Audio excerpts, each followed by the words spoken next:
everybody, Critical Mass for December 5th, 2012. Today's kind of, just, I don't know, the kid I went to high school, what am I kidding? My next door neighbor, I'll just call him Redhead for now.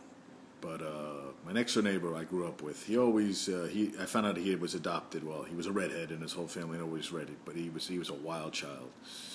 When we were 13, he introduced me to marijuana. Well, cigarettes and marijuana. Actually, in 8th grade, we took some of the diet pills they gave us, and I guess I was taking speed with him.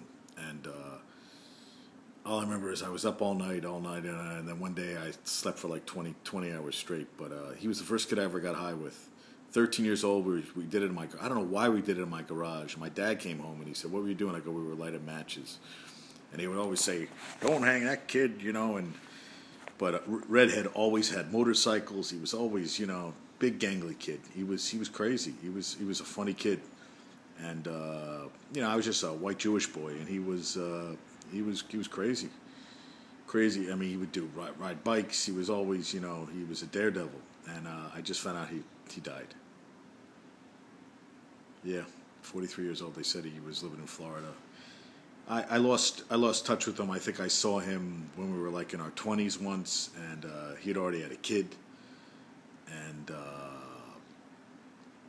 so I haven't even thought about that name in probably like 15 years. When my parents moved that way, sold the house they lived in, so Redhead, we moved away from Redhead, and I remember in high school he got into a car accident on this. He was doing heavier shit. I know once. Once he got a little older, so, but still kind of shocking, someone, 43 years old and he's not here anymore, so, yeah, it's kind of like, wow, so, did some crazy stuff with him. He introduced me, and freaking, he had like, I remember we found a nudie magazine when we were 5 years old. He always was like, oh my God. Now I think about all the stuff I did with him. Because he was my next door neighbor. We always hung out together. And he was such a cute kid when he was a little redhead, man. He was, he looked like Ron Howard, but not dorky. Like but he looked like Ron Howard, I guess. Well, Ron Howard wasn't dorky as a kid. He was like a cute, yeah. But he was a handful for his parents. I feel bad. I just went on Facebook and someone put this news feed and I go, what the hell is this? And yeah. So it makes you just reflect. You expect to hear about friends passing in the next 20 years. You don't expect to hear friends passing at 43. Just is kind of crazy. So I'm gonna tell my parents. My mom's gonna be like, wow. But not like a shock. Yeah, I guess I'm not really shocked I guess I'm a little surprised, but my brother grew up with this kid who also was this big strapping kid, and he got hooked on heroin, and he actually came to my parents' house right before he died asking for help, some money, and they said he looked horrible. And he was he was a monster, but he was always a hyper kid, I think he had, ADHD and stuff like that. No, I mean, nothing wrong with that, but he wasn't a great student, but he was a good athlete, and I ended up hearing some shit happen when he was at schools. It might have been abuse, some crap, and not good. But he was such a nice kid. He was always, doing crazy stuff, but, like Rob was a good kid.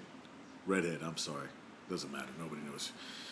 Redhead was a good kid, and, same thing with my brother's friend who passed, what, I don't know. It's just sad. It's sad. So yeah, just be happy with what you have right now, look back, and I gotta go to an audition in a little bit, so I hope you're all having a good Monday. Wednesday. Yeah, I'm thinking about all shit I did with Redhead, with Rob. Yeah. Yeah, I still picture those little kids just running around, and he had little rabbits, and I I knocked one over. I killed one of the babies, and he got so. But it was a, you know, I was trying to actually I didn't even knock it over. It was we put it on top of the air conditioning unit. One fell off and died, and remember he made a big deal, and I was like, it wasn't my fault. I was just trying to. And I looked up to him because he would do stuff that I would never do. He had no fear, and I was always afraid of what my parents would say. And I wanted a motorcycle, and he had one, and he had a lot of things I didn't have. And he just seemed like he grew up a lot faster. He matured a lot. You know, he had hair on his chest, hair on his private, shit like that. And, you know, he was just like, you know, reached puberty. Like, I felt like I was like the last one in the block reaching puberty. You know what I'm talking about? All right, I'm babbling now. But I'm just thinking back, you know, wow. Just crazy. So I hope everybody's having a good Wednesday. And, yeah. Rob, I hope you're in a better place. Or maybe yeah, I just hope things are okay, man. I hope you're at peace. All right, getting a little too melancholy. I'll talk to you. Peace out.